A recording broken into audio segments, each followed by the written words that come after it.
여기 역사와 서예의 진심인 사람이 있습니다. 처음 붓을 잡던 그 느낌 그대로 한 글자 한 글자에 마음을 담습니다. 호방하면서도 파격적인 필체에 한글 서예부터 퍼포먼스까지 기존의 틀을 뛰어넘는 이성배 서예가. 진심을 담은 작품으로 모든 이들과 함께하고 싶다는 그를 지금 만나러 갑니다.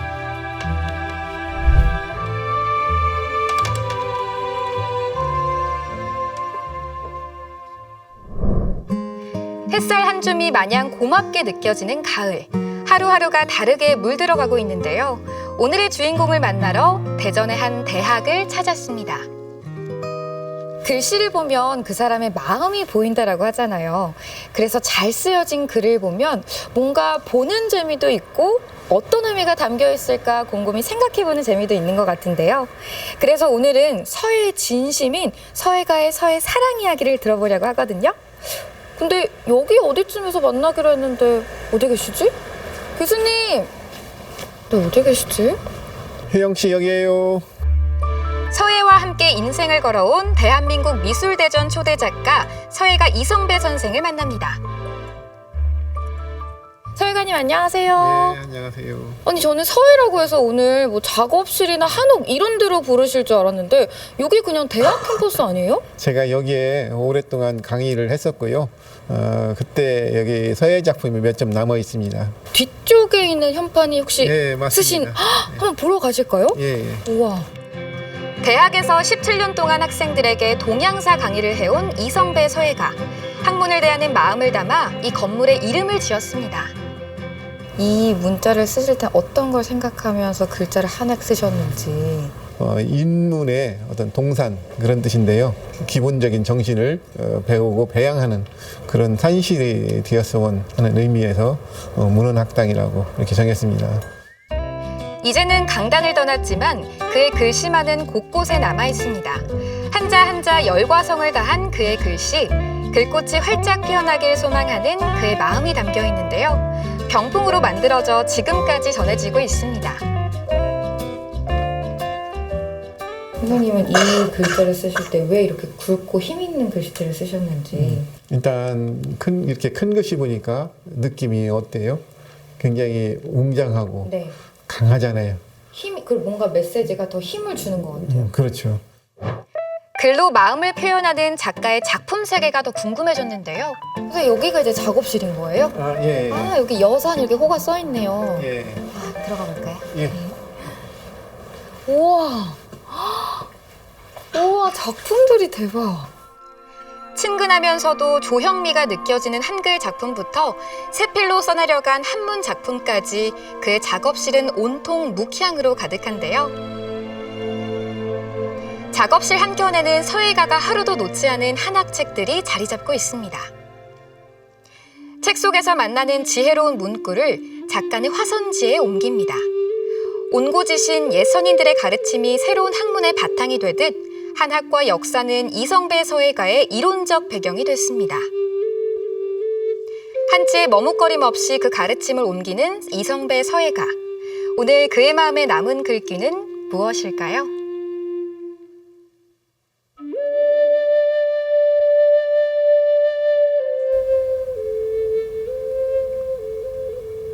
와, 선생님 진짜 서예가답게 진짜 명필이신 것 같아요. 아니 획 하나하나가 진짜 쫙 정교하게 만든 게 너무 예쁜 것도 예쁘지만 아까 선생님이 얘기하셨던 것처럼 글씨를 알려면 의미를 알아야 한다고 하셨잖아요. 예.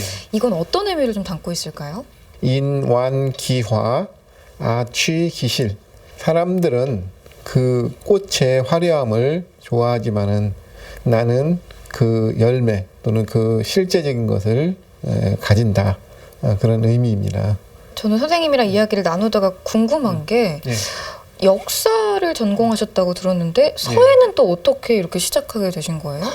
서예는 제가 어려서부터 어른들이나 아니면 형님들이 사랑방에서 글씨를 썼었습니다. 그래서 그것을 뭐 자연스럽게 접하면서 글씨를 쓰게 됐는데 그때는 필법이라는 것을 모르고 그냥 붓글씨로서 그냥 재미있게 즐기는 것으로만 했습니다. 붓장난을 많이 했었죠. 이성배 서예가의 특기는 대자행서, 바로 큰 글씨 쓰기입니다. 그의 손을 거친 획마다 힘이 넘쳐납니다.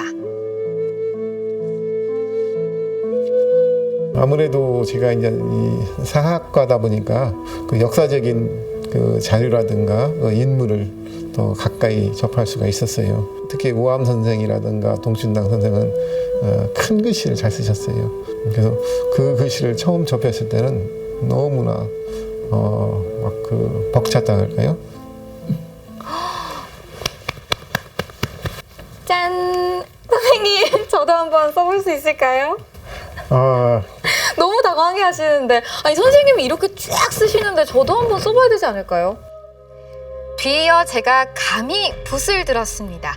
제 내면의 느낌을 살려 한 획 한 획 정성을 다했는데요. 어찌나 힘을 주었던지 손이 아니라 온몸으로 글씨를 썼답니다.